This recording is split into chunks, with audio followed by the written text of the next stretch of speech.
আসসালামু আলাইকুম everyone, welcome back to my channel deer cook. আজ আপনাদের সঙ্গে শেয়ার করব ইলিশ পোলাও। সেজন্য এখানে মিডিয়াম সাইজের 2টি ইলিশ নিয়ে নিয়েছি।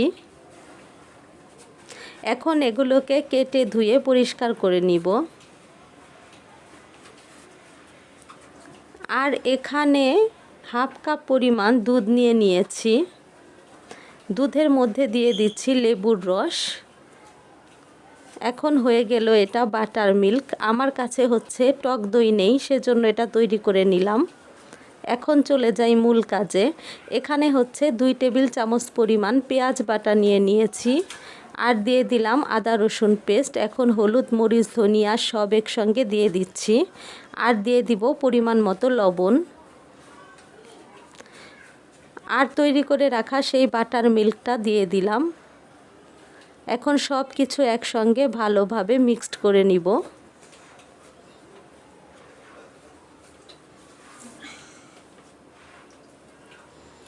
মিক্সড করা হয়ে গেলে এখানে যে মাছটা ধুয়ে রেখেছিলাম সেই মাছগুলো ম্যারিনেট করে রাখব 15 থেকে 20 মিনিটের জন্য।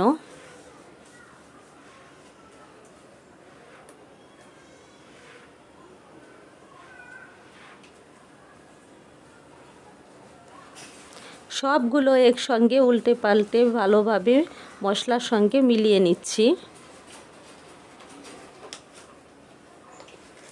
আর এখানে তেল দিয়ে দিয়েছি। তেলের পরিমাণটা একটু বেশি দিয়েছি, কারণ এই তেলটা দিয়েই হচ্ছে পোলাও রান্না করে ফেলবো। তো এই যে এখানে যে ম্যারিনেট করে রেখেছিলাম সেই মাছগুলো এখন আমি এই তেলের মধ্যে ভেজে নিচ্ছি।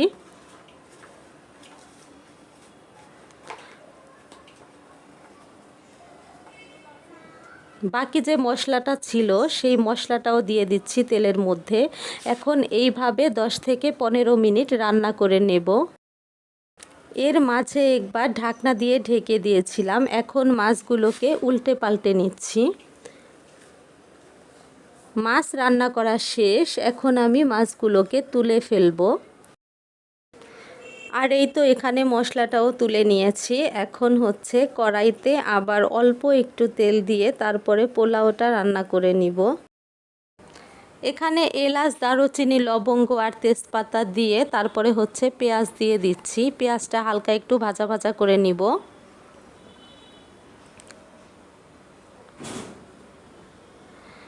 যেহেতু মাছের মশলাটা এখানে দিয়ে দিব সেজন্য তেলের পরিমাণটা খুবই অল্প দিয়েছি, কারণ মশলাতে অনেক তেল দেওয়া হয়েছিল।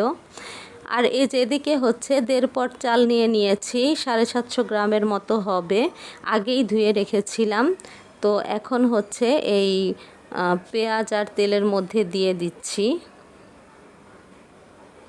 ভালোভাবে ভেজে নিব, নয়তো পোলাওটা ঝরঝরে হবে না। সেজন্য খুবই ভালোভাবে নেড়েচেড়ে নিচ্ছি আর ভেজে নিচ্ছি। টোটাল 5 মিনিটের মতো একটু ভাজবো অল্প আঁচে রেখে চুলাটা।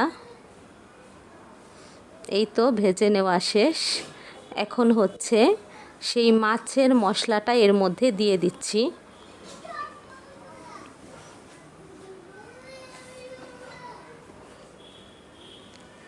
এখন আবার একটু নেড়ে চেড়ে 2-1 মিনিট ভেজে নিব।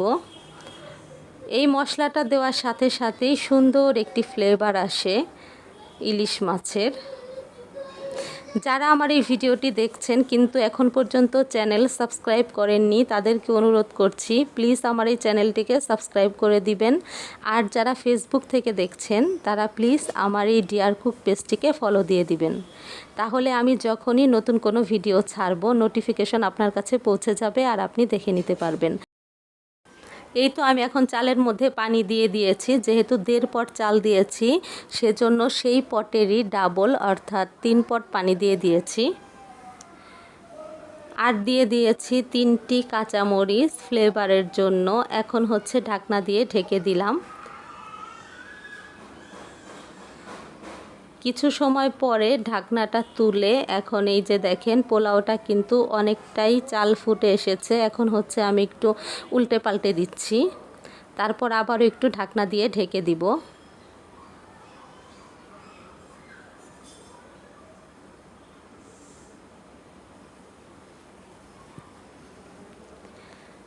পোলাও রান্না অলরেডি কমপ্লিট। এখন হচ্ছে একদম লাস্ট মুহূর্তে এসে এখানে 1 টেবিল চামচের মতো ঘি দিয়ে দিলাম। সুন্দর একটি ফ্লেভার আসবে ঘি দিলে। আর সেই মাছগুলোকে উপর দিয়ে দিচ্ছি। তারপরে হচ্ছে দমে রেখে দিব 10 মিনিটের জন্য।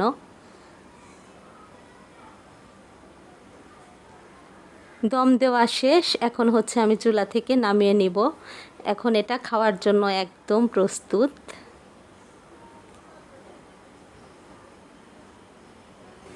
নামিয়ে নিয়েছি। দেখতে কালার যতটা সুন্দর এসেছে ঠিক খেতেও ততটাই মজা হয়েছিল। আশা করছি আজকের এই ভিডিও আপনাদের ভালো লেগেছে। আর যদি ভালো লেগে থাকে তাহলে প্লিজ আমার এই ভিডিওতে একটি লাইক দিয়ে দিবেন। ভালো থাকবেন সবাই। আসসালামু আলাইকুম।